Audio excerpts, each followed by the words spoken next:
আল্লাহ রাব্বুল আলামিন যিনি মানুষ সৃষ্টি করেছেন তিনি কোরআন শরীফের ভিতরে বলে দিয়েছেন। আমি প্রথমেই বলেছি, আপনারা লক্ষ্য করুন, এই কোরআন তাবিজের কিতাব নয়, এই কোরআন তদবিরের কিতাব নয়, ঝাড়ফুঁকের কিতাব নয়। কোরআন হলো পৃথিবীর মানুষের জন্য কোড অফ লাইফ, পূর্ণাঙ্গ জীবন বিধান। সব কিছু আল্লাহ পাক কোরআনের ভিতরে বলে দিয়েছেন, কোনো জিনিস বাদ দেন নাই।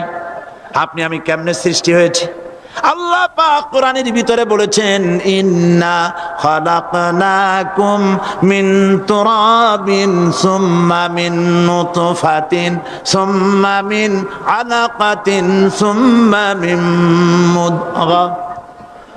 নিষ্প্রাণ মাটি দিয়ে তোমাকে উৎপন্ন করা হয়েছে, নিষ্প্রাণ মাটির উপাদান দিয়ে তোমাকে তৈরি করা হলো। মায়ের পেটের ভিতরে এক ফোঁটা নাপাক পানি জমাট রক্তে পরিণত হয়ে গেল। জমাট রক্ত আস্তে করে গোস্ত পিণ্ড হলো। গোস্ত পিণ্ডকে সুন্দর করে সাজায়া, হাড্ডি গুড্ডি বানায়া, স্ট্রাকচার তৈরি করে তার উপরে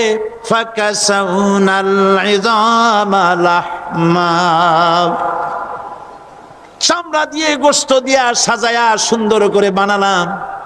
আল্লাহর পরিচয় শুনুন, আল্লাহ আমার কেমন আল্লাহ।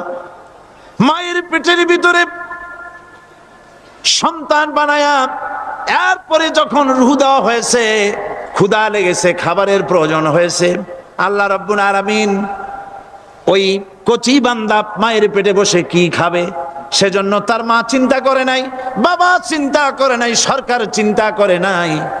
আল্লাহ রাব্বুল আলামিন মায়ের মাসিক অসুখকে বন্ধ করে দিয়ে সন্তানের নাভির সাথে আর মায়ের নাভির সাথে তার লাগায়া, পাইপ লাগায়া মায়ের মাসিক অসুখের রক্তগুলি দিয়ে সন্তানকে বড় বানালেন।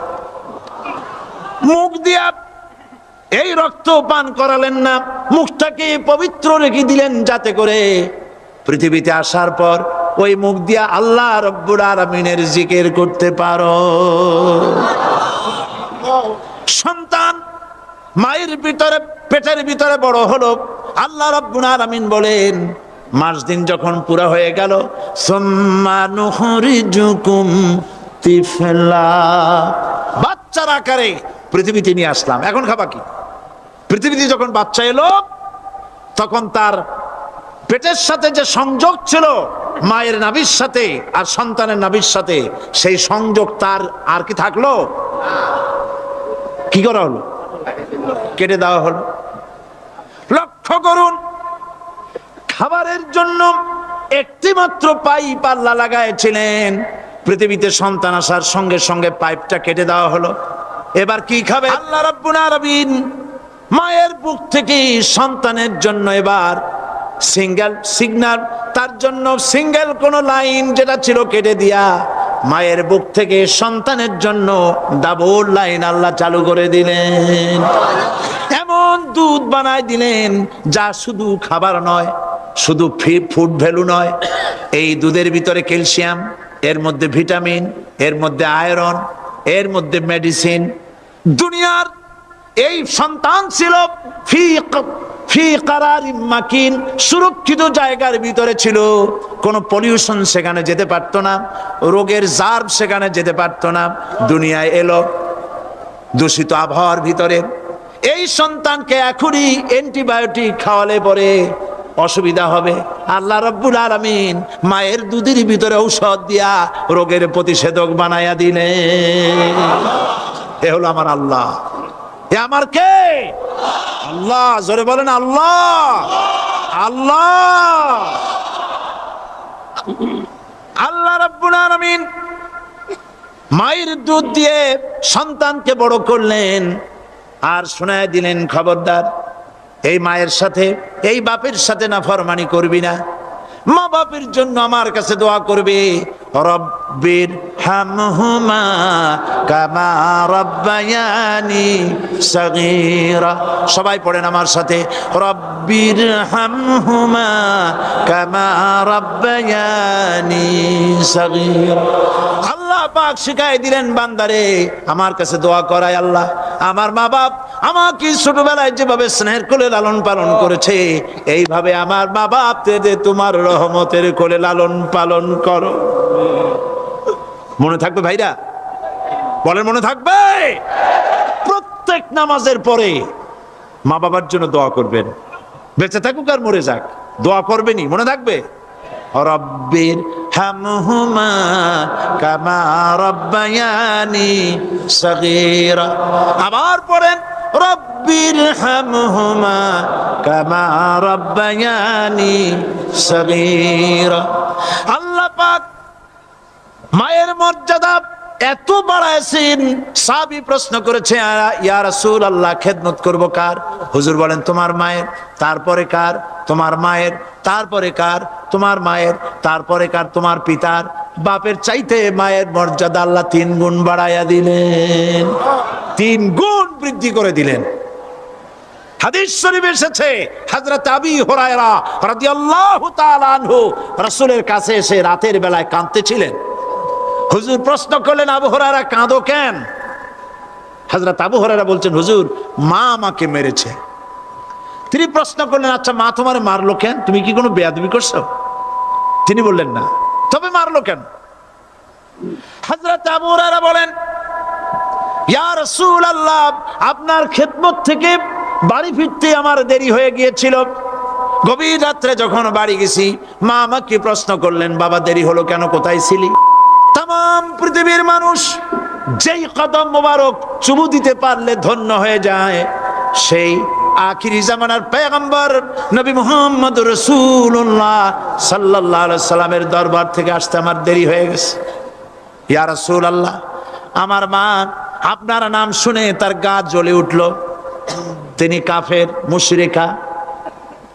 আপনার নাম শুনে অগ্নি শর্মা হয়ে আমাকে ধরে পিটানো আরম্ভ করলেন আর বললেন, আবু হুরায়রা হয় মুহাম্মদ সাল্লাল্লাহু আলাইহি সাল্লামের বাড়ি ছাড়বি, নইলে আমার বাড়ি ছাড়বি, কি করবি বল?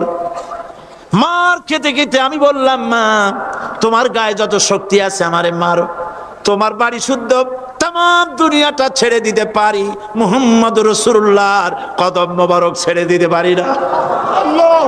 হুজুর আমার মা গলা ধাক্কা মেরে আমাকে বের করে দিয়েছেন।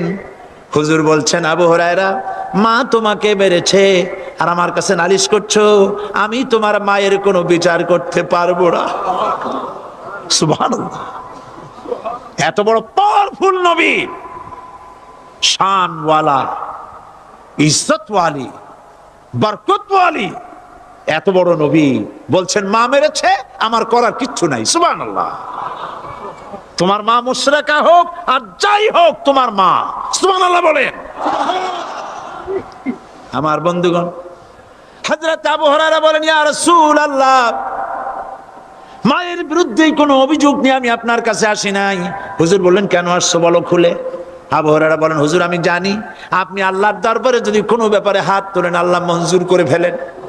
আপনি দয়া করে আমার মার জন্য দোয়া করেন, আল্লাহ যেন হেদায়েত দিয়ে দেন। আমার নবীজি দুখানে হাত উত্তোলন করলেন, বললেন, আল্লাহুম্মা ইহদি উম্মা আবি হুরায়রা, আয় আল্লাহ আমি দোয়া করতেছি আবু হুরায়রার মাকে হেদায়েত নসিব করো। হুজুর হাত তুলে মোনাজাত করছেন, আবু হুরায়রা দৌড় দিলেন বাড়ির দিকে। কয়েকজন সাহাবী হযরত আবু হুরায়রার জামা টেনে ধরেছে, এই ভদ্রলোক দৌড়ায় কেন? এত শান্ত মানুষ, কখনো গরম হয়ে কারো সঙ্গে কথা বলে না, এই মানুষটা দৌড়ায় কেন? কোনো বিপদ হইল নাকি? জামা টেনে ধরে বলে, আবু হুরায়রা দৌড়াও কেন? হযরত আবু হুরায়রা বলেন, জামা ছেড়ে দাও, কোনো বিপদ আমার হয় নাই, আমি দৌড়াইয়া বাড়ি যাই দেখতে চাই। আমি দৌড়াইয়া আগে বাড়ি যেতে পারলাম না, আমার নবীর দোয়া আগে আমার বাড়ি চলে গেছে, আমি এটা দেখতে চাই। হযরত আবু হুরায়রা দৌড়াতে দৌড়াতে বাড়ি চলে গেছেন। দরজায় নক করলেন, ভেতর থেকে আওয়াজ এলো, কে? তিনি বললেন, আমি আবু হুরায়রা, মা দরজা খুলে দাও, আমি তোমার সন্তান। মা বললেন, বাবা অপেক্ষা করো, দরজা খুলতেছে। হযরত আবু হুরায়রা বলেন, মায়ের গলার আওয়াজের ভেতরে কুফরি কর্কশতা পেলাম না, মায়ের গলার আওয়াজের ভেতরে তাওহীদের নরমিয়াত পেলাম। আমার কাছে মনে হলো আমি আবু হুরায়রা বাড়ি আসার আগে নবীজির দোয়া আল্লাহর আরশে পৌঁছে গেছে। আবু হুরায়রা বলছেন, মা আমার কিছুক্ষণ পরে ঘরের থেকে বেরিয়ে এসেছেন, আমি দেখলাম মায়ের শরীর ভিজা, মাথার চুল দিয়া পানি টপকাচ্ছে। মা আমার বললেন, বাবারে তোমাকে মারার পর আমি নিদারুণ অনুশোচনায় পড়েছিলাম, মনে মনে ভাবলাম, আহারে আমার সন্তান আমি কেন মারলাম? সে তো কোনো খারাপ কাজ করে নাই, কোনো খারাপ জায়গায় যায় নাই, এত ভালো মানুষ যার সম্পর্কে লোকেরা খামোখাই মিথ্যা কথা বলে, এই ভালো মানুষটার কাছে গেছে, সেজন্য আমি মারলাম কেন? বাবা গো, আমি আমার ভুল বুঝতে পেরেছি, জীবনের ভুলও ধরা পড়েছে, আমাকে জলদি করে নিয়ে চলো বিশ্ব নবীর দরবারে। হযরত আবু হুরায়রার মা রাসূলুল্লাহর খেদমতে এসে ঘোষণা করলেন, আশহাদু আল্লা ইলাহা ইল্লাল্লাহু ওয়াহদাহু লা শারীকা লাহু ওয়া আশহাদু আন্না মুহাম্মাদান আবদুহু ওয়া রাসূলুহু। আমার ভাইয়েরা, আল্লাহ রাব্বুল আলামিন মানুষ সৃষ্টি করে পৃথিবীতে পাঠায় দিলেন, খাবারের ইন্তজাম করলেন, এগুলি সব আল্লাহর পরিচয়। আল্লাহরে চেনার জন্য বড় বড় কিতাব ঘাটা লাগে না, কিসমতে যদি থাকে দুই একটা দৃষ্টান্ত যথেষ্ট হয়ে যায়। সুবহানাল্লাহ, সুবহানাল্লাহ, দুই একটা দৃষ্টান্ত যথেষ্ট। আল্লাহ পাক সমস্ত সৃষ্টি জগৎকে তৈরি করলেন, সৃষ্টি করলেন, আর তাদের খাদ্যের ব্যবস্থা করলেন। কে করেছেন খাদ্যের ব্যবস্থা? খাদ্য দেন আল্লাহ। আল্লাহ পাক কোরআন শরীফে বলেছেন, লা ইন শাকারতুম লাযীদান্নাকুম ওয়া লা ইন কাফারতুম ইন্না আযাবি লাশাদীদ। আমার নিয়ামতের শুকর যদি আদায় করো বাড়ায় দেব, আর যদি কৃতজ্ঞ হও শুকরিয়া আদায় না করো মস্ত বড় শাস্তি দেব। ফসল দেই আমি, আর শুকরিয়া আদায় করো তোমার বাজানে, ঠিক কিনা? শুকরিয়া আদায় করে কার? বাজানে। একটা লোকের, একটি মানুষের যেই প্রশংসা এই সরকার করলো, বিগত 4.5 বছর ধরে একটা মানুষের যত জিকির করলো, প্রশংসা করলো, ছবি টানাইলো, যদি এতটা জিকির এতটা স্মরণ আল্লাহ রাব্বুল আলামিনের করতো, ওদের জন্য আল্লাহর জান্নাতের দরজা খোলা হয়ে যেত। প্রশংসা করবে কার? চিল্লায় বলুন, আল্লাহ পাকের প্রশংসা করো। খেতে দেওয়ার মালিক তিনি। আল্লাহ পাক বলছেন, আল্লাহকে, তার পরিচয় আল্লাহ তুলে ধরেছেন, ওয়ামা মিন দাব্বাতিন ফিল আরদি ইল্লা আলাল্লাহি রিজকুহা। এই পৃথিবীর ভিতরে এমন কোন বিচরণশীল জীব নাই যার রিস্কের দায়িত্ব আমি আল্লাহ গ্রহণ করি নাই। সুবহানাল্লাহ বলবেন না? রিস্কের দায়িত্ব কার হাতে? আচ্ছা দেখুন তো, পৃথিবীর সমস্ত সরকারের কাছে বিভিন্ন মন্ত্রণালয় আছে না? খাদ্য মন্ত্রণালয় বলে কোনো মন্ত্রণালয় আছে কিনা? আছে। খালি কয় খামু আর খামু। খাদ্য মন্ত্রণালয় আছে, থাকার পরেও মানুষ না খাইয়া মরে, ঠিক কিনা? এবার একটু তাকান তো, জ্ঞানের চক্ষু দিয়া তাকান, ফরেস্ট এরিয়া, বাঘ আছে কিনা? নাই। সিংহ আছে কিনা? গন্ডার আছে কিনা? হাতি আছে কিনা? বিশাল বিশাল প্রাণী আছে কিনা? জঙ্গলে ছোট্ট প্রাণী থেকে, পোকা থেকে শুরু করে গন্ডার পর্যন্ত, টুনটুনি পাখি দিয়ে শুরু করে ঈগল পাখি পর্যন্ত, নদীর ভিতরে ছোট্ট চুনু পুঁটি থেকে শুরু করে তিমি মাছ পর্যন্ত। প্রাণী তত্ত্ববিদরা বলেছেন, সমুদ্রের ভিতরে এমন এমন বড় বড় তিমি আছে যে একটা তিমির ওজন 5000 টন পর্যন্ত হয়ে যায়। 5000 টন তিমিটার ওজন। এর যখন বাচ্চা হয় তখন বাচ্চার দৈনিক দুধ লাগে 50 থেকে 60 মণ পর্যন্ত।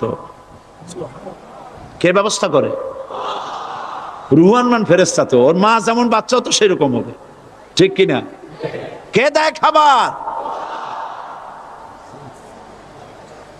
এবার দেখেন তো, আপনার দেশের এই জঙ্গলে কত হাতি আছে, হাতিরা মিছিল করে আসছে যে আল্লাহ আমাদের এখন আর খাইতে যাইতে দিতে পারে না, বাংলাদেশের গভর্নমেন্ট কিছু দাও, আসছে না? খাইয়া ক্ষুধার জ্বালায় হাতি মরেছে, বাঘ মরেছে, সিংহ মরেছে, এর কোনো দৃষ্টান্ত আছে? ক্ষুধার জ্বালায় আকাশের উড়ন্ত পাখিরা ছটফট করে মারা গেছে, দৃষ্টান্ত আছে? নদীর মাছেরা ক্ষুধার জ্বালায় ভেসে উঠেছে, না খাইয়া মরে গেছে, দৃষ্টান্ত আছে?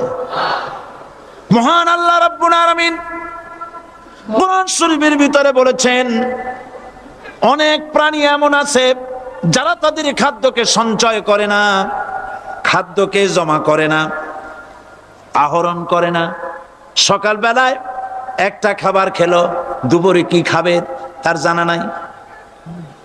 শকুন পৃথিবীর মাটি থেকে 3 মাইল উপরে ওড়ে, তার চোখকে আল্লাহ পাক এত তীক্ষ্ণ বানিয়ে দিয়েছেন, এই চট্টগ্রামের কোথায় মরা গরু আছে 3 মাইল উপর দিয়ে দেখতে পায়? সুবহানাল্লাহ করতে ইচ্ছে করে না। এই প্রাণীগুলি খাবারগুলি কোনো গভর্নমেন্ট জোগাড় করে রাখে নাই, আল্লাহ পাক বলেন সবার খাবার আমি দেই। সকাল বেলায় সমস্ত প্রাণীগুলি, মহাশূন্যে পাখি, পানির ভিতরে মৎস্যরাজি, জঙ্গলের ভিতরে হিংস্র প্রাণী, পোকামাকড় থেকে শুরু করে সবগুলো খালি পেটে সব বেরিয়ে যায়, কারো কোনো খাবারের মজুদ নাই। সন্ধ্যা হতে না হতে সমস্ত প্রাণীগুলির পেট ভরাইয়া আমি আবার যার যার ঘরে বেরায় দেই। ওয়ামা মিন দাব্বাতিন ফিল আরদি ইল্লা আলাল্লাহি রিজকুহা। সমস্ত প্রাণী রিজকের দায়িত্ব আমি আল্লাহর হাতে। কে দেয় রিজেক? জোরে বলুন, কে দেন? আল্লাহ পাক। কি খাবেন সব আল্লাহ জোগাড় করে দিয়েছেন। তরি তরকারি জোগাড় করেছেন, মাছ জোগাড় করেছেন, চাউল দিয়েছেন, খাবার দিয়েছেন, গোশত দিয়েছেন, সব দিয়ে দিয়েছেন আল্লাহ রাব্বুল আলামিন। সমস্ত জিনিস দিয়ে মানুষকে আল্লাহ পাক, তার জন্য আল্লাহ সব করেছেন। খালাকালাকুম মা ফিল আরদি জামিআ, এই পৃথিবীতে যা তৈরি করেছে সব তোমার জন্য। এ হচ্ছে আমার আল্লাহ, এ হচ্ছে আমার কে? আল্লাহ। সে আল্লাহ পাক বলছেন, আল্লাহর পরিচয়, তিনি স্রষ্টা, তিনি রিজেক দাতা। এবার আইনদাতা কে? আইনদাতা কে? আরো জোরে বলুন। আইনদাতা আল্লাহ, হচ্ছে আল্লাহর পরিচয়। ইনিল হুকমু ইল্লা লিল্লাহ আলা লাহুল খালকু ওয়াল আমর। সৃষ্টি যার, আইন চলবে তার। আমার দেশে আল্লাহর আইন চলছে? আমাদের দেশের কল কারখানা, ক্ষেত খামার, অফিস আদালত আল্লাহর আইন অনুযায়ী চলে? চলে না। বরং আল্লাহর আইনকে মুছে ফেলার জন্য, নিজেদের আইন সৃষ্টি করার জন্য প্রচেষ্টা চালানো হচ্ছে। আল্লাহর আইন মানুষের জন্য সব থেকে বেশি উপযোগী, কারণ সৃষ্টি করেছেন কে? বলেন, কে করেছেন? আল্লাহ।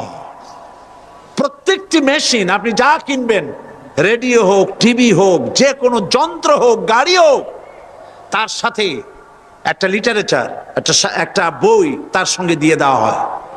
ওই বইয়ের মধ্যে লেখা থাকে এটা কিভাবে চালানো হবে, অপারেট করা হবে, তার সিস্টেম লেখা থাকে। আপনার ইচ্ছা মতো চালাইলে হবে না। এই মানব গোষ্ঠীকে সৃষ্টি করেছেন। এখন আপনি যদি আপনার আইন মতো চালান, তা কি চলবে? চলবে না। আপনি আপনার আইন মতো চালাচ্ছেন, ভালোভাবে চলতেছে? চলতেছে না। স্বরাষ্ট্রমন্ত্রী বলতেছেন সন্ত্রাসীদেরকে মাটির তলা থেকে খুঁজে বের করা হবে, কিন্তু নাকের উপর দিয়া ব্রিফকেস চুরি হয়ে যায়, উনি তা ধরতে পারেন না। এই হলো আইন। অনাবরত খুন হচ্ছে, অনাবরত সন্ত্রাসী তৎপরতা চলছে, আর ওনারা বলছেন আগের থেকে এগুলি চলে আসছে, একজনের খুনের বিচার না হইলে এরকম খুন তো হইতেই থাকবে। তাহলে খুনকে, হত্যাকে, সন্ত্রাসকে সরকার জাস্টিফাইড করছেন। নাউযুবিল্লাহি মিন যালিক। এই জন্য আইন হতে হবে আল্লাহর। আইন হতে হবে কার? চিল্লায় বলেন, আল্লাহ পাকের আইন হতে হবে। আমি একদিন পার্লামেন্টে বলেছিলাম, আমার দেশের নেতা নেত্রীরা বারবার হজ করতে যান, উমরা করতে যান, সেখান থেকে আসার সময় কি আনেন? আতর, পাথর, সুরমা আর খুরমা, এই কিছু নিয়ে আসলেন। কিন্তু আমি বলেছি, আপনারা কি কিছু চোখে দেখেন না? পার্লামেন্টে এইভাবে বক্তৃতা করেছে, কিছু চোখে দেখেন না? আমি প্রশ্ন করে আমি আবার জবাব দিচ্ছি, আপনারা যারা হজ করতে যান, উমরা করতে যান, হজের কথাই ধরে, এই হজ করতে যখন যান তখন মুজদালিফায় একটা রাত কাটাইতে হয়। সেটা কোন দিন? ইয়ৌমে আরাফার পরের দিন। এই মাঠে দালান কোঠা আছে, এখানে বেড়া আছে, শামিয়ানা আছে, পর্দা আছে, তাবু আছে, কিচ্ছু নাই। লক্ষ লক্ষ নারী আর পুরুষ পাশাপাশি শুয়ে থাকে, তাও সুবহানাল্লাহ কইতে ইচ্ছা করে না। সারা রাত জনে জনে পুলিশ পাহারাদার নাই।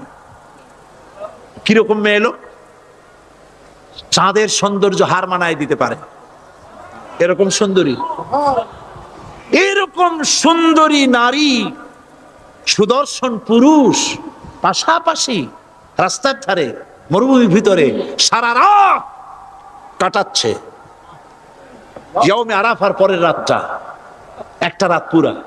এভাবে চলতেছে বছরের পর বছর, শতাব্দীর পর শতাব্দী, সহস্রাব্দীর পরে সহস্রাব্দী। আমি প্রশ্ন করি, পৃথিবীর ইতিহাসে কেউ কি এমন কথা বলতে পেরেছে, লিখতে পেরেছে যে মুজদালিফার রাতে সেখান থেকে 10টা নারী হাইজ্যাক হয়েছে, 5টা নারী লাঞ্ছিত হয়েছে? বলতে পারবে? গভীর রাত্রে পুরুষ সঙ্গী ছাড়া সুন্দরী রমণী, যুবতী রমণী একাকিনী নিজের ঘর ছেড়ে আল্লাহর ঘরে তাওয়াফ করতে আসে। তাওয়াফ সেরে তাহাজ্জুদের নামাজ পড়ে আল্লাহর কাছে মোনাজাত করে একা একা হাজার হাজার লাখো পুরুষের ভিতর থেকে আপন ঘরে ফিরে যায়। কারো বাবার হিম্মত নাই, একবার তাকায় তো রূপ উপভোগ করার জন্য আবার তাকায়, অথবা তার আঁচল ধরে টান মারে। আছে ইতিহাস? কথা কন না কেন? সুন্দরী একটা মাইয়া মক্কা থেকে মদিনা থেকে পাওয়া যায় না, 15 দিন হয়ে গেছে। হয়েছে কখনো? এবার জবাব দেন, কেন হয় না? কেন হয় না? আমার দেশের মেয়েরা রাস্তা দিয়ে হাঁটতে পারে না। হাই স্কুল মেয়েদের, হাই স্কুল মেয়েদের কলেজ যখন ছুটি হয়, তথাকথিত সোনার ছেলেরা গেটের সামনে এতিমের মতো কাড়ায় থাকে। অনবরত হাইজ্যাক হচ্ছে, ধর্ষণের সেঞ্চুরি হচ্ছে। আর ওখানে হয় না কেন?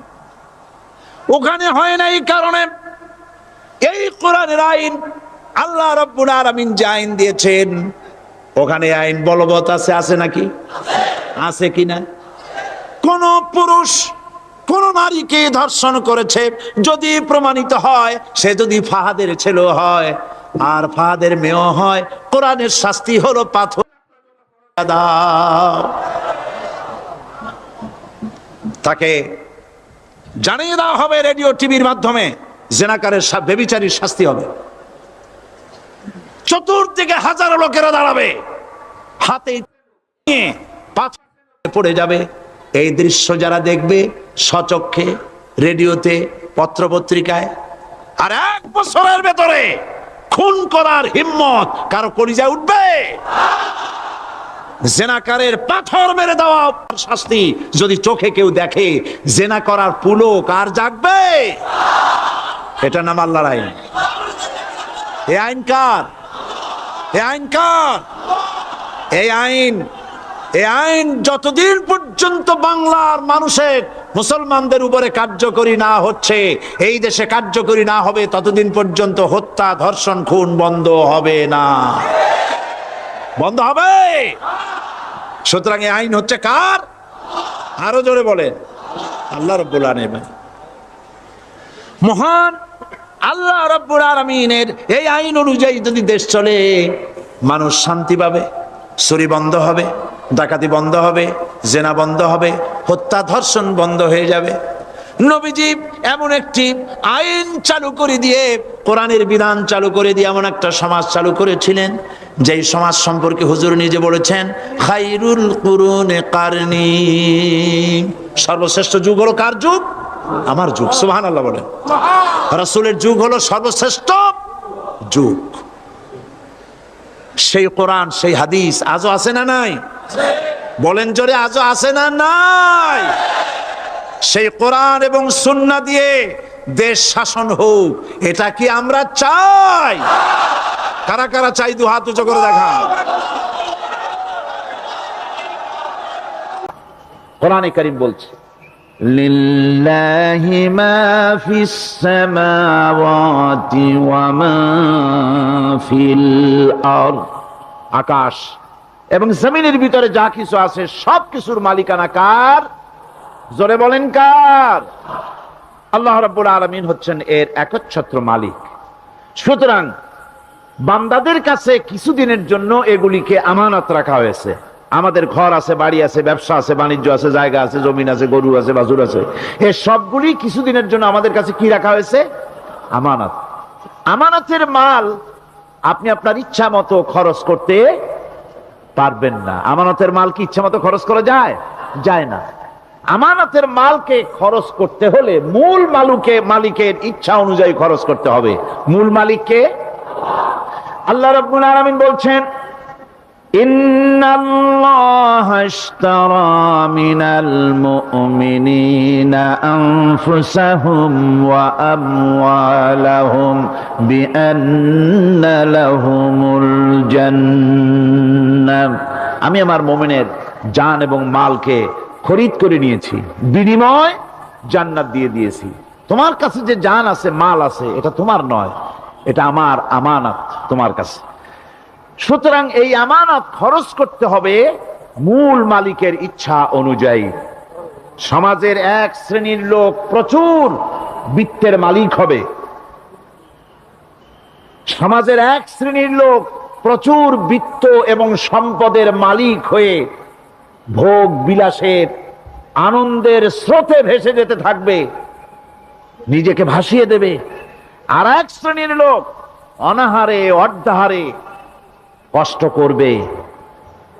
এ বিধান ইসলামের নয়। কেউ থাকবে 10 তলায় আর কেউ থাকবে গাছতলায়, কেউ খাবে পোলাও, কোরমা, বিরিয়ানি, আর কারো কিসমতে মরুচ পোলাও হবে না। এ বিধান আল্লাহর নয়। ইসলামের বিধান হচ্ছে এই যে আল্লাহ যে সব সম্পদ মানুষকে দান করেছেন, এই সম্পদের ভিতরে বিত্তহীনদের অধিকার রাখা হয়েছে। বিত্তহীন যারা গরিব, যাদের কিছু নাই, তারা আপনার করুণার পাত্র নয়। কি বলেন, তারা কি ধনীদের করুণার পাত্র? কোরআনে কারিমে আল্লাহ বলেন, ওয়াল্লাযীনা ফী আমওয়ালিহিম হাক্কুল লিসসাইলি ওয়াল মাহরুম, ধনীদের সম্পদের ভেতরে গরিবদের, বিত্তহীনদের অধিকার রয়েছে। সে অধিকার আদায় করে দাও। দান করা এমনি দিয়ে দেওয়া এক জিনিস, গরিবদেরকে, বিত্তহীনদেরকে ইসলাম করুণার পাত্র বানায় নাই, বলেছে অধিকার। অধিকারটা বড় মজবুত কথা, এ কথার লোড আছে, ওয়েট আছে। আপনার আমার সম্পদের, অর্থাৎ যাদের বিত্ত আছে, বিত্ত সম্পদওয়ালা সম্পদশালী লোকেদের সম্পদের ভেতরে গরিবদের অধিকার রয়ে গেছে, সে অধিকার আদায় করতে হবে। ইসলাম সকল মানুষের দারিদ্র দূর করে বেঁচে থাকার মৌলিক অধিকার প্রতিষ্ঠিত করেছে। রাসূল করিম সাল্লাল্লাহু আলাইহি ওয়াসাল্লাম বলেছেন, লাইসা লি ইবনি আদম হাক্কুন সিওয়া হাযিহিল খিসাল, বাইতুন ইয়াসকুনুহু ওয়া সাওবুন ইউআরি আওরাতাহু ওয়া জালফাল খুবজি ওয়াল মা, আখরাজাহু তিরমিজি। তিরমিজি শরীফের হাদিসের ভেতরে এসেছে, রাসূল করিম সাল্লাল্লাহু আলাইহি ওয়াসাল্লাম বলেছেন, প্রত্যেকটি বনি আদমের তার বাস করার জন্য একটা গৃহ, এবং লজ্জা ঢাকার জন্য, শীত নিবারণের জন্য তার বস্ত্র, আর ক্ষুধা মিটাবার জন্য তার পানি আর রুটি ইত্যাদির ব্যবস্থা করতে হবে, চাই সে মুসলমান হোক আর হিন্দু হোক আর খ্রিস্টান হোক। বনি আদম, আদমের সন্তান যে মানুষ, যে তার এই অধিকার ইসলাম প্রতিষ্ঠিত করেছে। আজ বলা হচ্ছে খাদ্য, বস্ত্র, বাসস্থান সমাধান দেবে অমুকরা তমুকরা, এরকমের স্লোগান হয় না? ওরা দিতে পারবে না, ওরা দিতে পারে নাই। খাদ্য, বস্ত্র, শিক্ষা, চিকিৎসা, বাসস্থানের গ্যারান্টি দিয়েছে কোরআন, দিয়েছে আল্লাহ রসুল জনাবে মুহাম্মদ রাসূলুল্লাহ সাল্লাল্লাহু আলাইহি ওয়াসাল্লাম। ইসলাম অর্থনৈতিক নিরাপত্তার জন্য যে সব পন্থা অবলম্বন করেছে, সেটা হচ্ছে যে সমাজের কর্মক্ষম সকল ব্যক্তি রুজির জন্য পরিশ্রম করবে, কেউ বসে থাকতে পারবে না। এটা হচ্ছে ইসলামের নিয়ম, কেউ বসে থাকতে পারবে না। কোরআনে কারীম বলছে, ফাইযা কুদিয়াতিস সালাতু ফান্তাশিরু ফিল আরদ ওয়াবতাগু মিন ফাদলিল্লাহ। ফাইযা কুদিয়াতিস সালাত, যখন তোমার নামাজ সম্পূর্ণ হয়ে গেল, ফান্তাশিরু ফিল আরদ, ছড়িয়ে পড়ো আমার জমিনের উপরে, ওয়াবতাগু মিন ফাদলিল্লাহ, আর আমার অনুগ্রহ অনুসন্ধান করো। রুজি কামানো কোনো খারাপ জিনিস না। কেউ মনে করে সারাদিন বসে বসে আল্লাহর জিকির করব, কেউ দুনিয়াটারে ঝামেলা মনে করে জঙ্গলে চলে যেতে চায়। এটা নিয়ম না। আপনি বসে থাকতে পারবেন না, আপনাকে কাজ করতে হবে। রুজি কামাই করাটাকে কোরআনে কারিমে এতটা সম্মান দিয়েছে, যেটাকে ফদলুল্লাহ বলা হয়েছে। ফদলুল্লাহ, এটা আল্লাহর অনুগ্রহ। সুবহানাল্লাহ বলেন। এটাকে ফদলুল্লাহ বলা হয়েছে, এটা জিনাতুল্লাহ বলা হয়েছে। আপনি যে কাপড় চোপড় ব্যবহার করেন, এই কাপড় চোপড়ের ব্যাপারে আল্লাহ পাক প্রশংসা করেছেন, কাপড় চোপড় সুন্দর পরতে বলেছেন। তারপরে রুজি রোজগার হালাল করতে বলা হয়েছে, এবং রুজি কামাবার ব্যাপারে, হালাল ভাবে রুজি কামাবার জন্য ইন্সপিরেশন দেওয়া হয়েছে কোরআন এবং হাদিসে। রাসূল করিম সাল্লাল্লাহু আলাইহি ওয়াসাল্লাম বলেছেন, আল কাসিবু হাবিবুল্লাহ, সহজে যে উপার্জন করে সে আল্লাহর বন্ধু। যে ব্যক্তি ঠেলা গাড়ি চালায়, কুলি মজুর, রিক্সা চালায়, নিন্দা নাই, তাকে নিন্দা করা যাবে না।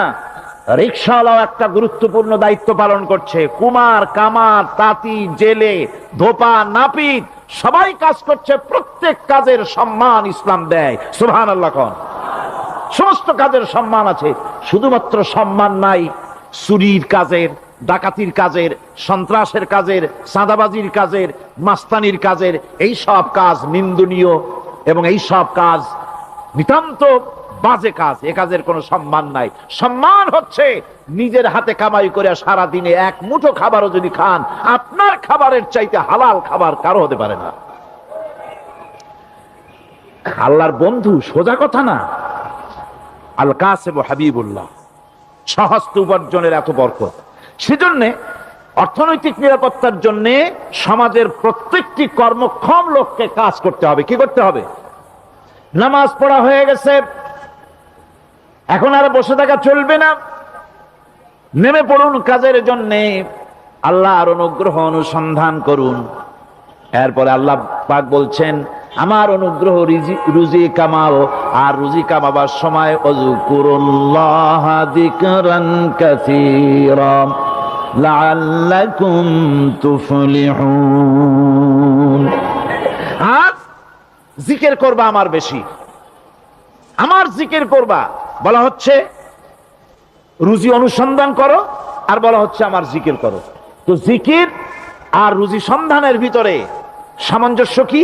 সামঞ্জস্যটা হচ্ছে এই যে আপনি যখন উযকুরুল্লাহ কাসীরান, আপনাকে বেশি করে জিকির করতে হবে। জিকির মানে কি? স্মরণ করা। জিকির মানে কি? স্মরণ করা। আল্লাহকে স্মরণ করেন। রুজি যখন কামাতে যাবেন স্মরণ করবেন কারে? চিল্লায় কোন কারে? আপনি রুজি কামাবার জন্য চাকরি করতেছেন, অফিসে বসে যদি আল্লাহ রাব্বুল আলামিন আপনার স্মরণে থাকে, তাহলে ঘুষ খাওয়া আপনার জন্য সম্ভব হবে না। কথা ঠিক কিনা? আল্লাহ পাক বলছেন, রুজি কামাবার জন্য তুমি যে পরিশ্রম করবে, ওই পরিশ্রমের সময় বেশি বেশি জিকির করো, আমারে স্মরণ রাখো। অফিসে বসে যখন তুমি কাজ করবে, আমি যদি স্মরণে থাকি, তাহলে তুমি ঘুষ খাইতে পারবা না। তুমি জমিন চাষ করবে, জমিন চাষ করার সময় আমি যদি তোমার স্মরণে থাকি, জমিনের আইল ঠেলা তোমার পক্ষে সম্ভব হবে না। যত রকমের রুজির রোজগারের পথ আছে, আমাকে স্মরণ করো, খারাপ পথ থেকে বাঁচো, হালাল ভাবে রুজি কামাও। হালাল রুজির ভিতরে আল্লাহ রব্বুল আলামিন বরকত দিয়ে দিবেন। আর কাজ করার জন্য বলা হয়েছে, রাসূল করিম সাল্লাল্লাহু আলাইহি ওয়াসাল্লাম বলেছেন, ইজা সাল্লাইতুমুল ফাজরা ফালা তানুমু আন তালবি আরযাকিকুম। ফজরের নামাজ পড়া হয়ে গেছে, ঘুমায়ও না। আমাদের একটা আম অভ্যাস হয়ে গেছে ফজরের নামাজ পড়ে ঘুমানো। হাদিস শরীফে বলা হচ্ছে, ফজরের নামাজ পড়া হয়ে গেছে, ঘুমায়ও না। রুজি তালাশ করো, রিজিক তালাশ করো, নিজের সাহায্য করো, অন্যকে সাহায্য করো, নিজের সংসারের জন্য কাজ করো, অন্যের জন্যও করো। হালাল ভাবে রুজি কামাই করে বউকে একটা ব্লাউজ কিনে দিয়েছেন, একটা শাড়ি কিনে দিয়েছেন, বাচ্চাকে ক্লাসের বই কিনে দিয়েছেন, বাজার থেকে মাছ তরিতরকারি কিনে। অক্ষম ব্যক্তিদেরকে সহযোগিতা করবে, যারা নাকি উপার্জন করতে পারে না, ওই জাতীয় লোকদেরকে তারা সহযোগিতা করবে। ওয়াকফুলু গানিয়ুহুম ফাকিরাহুম, সেই সমাজের যারা নাকি সামর্থ্যবান, তারা রোজগার করবে এবং গরিবদেরকে সহযোগিতা করবে।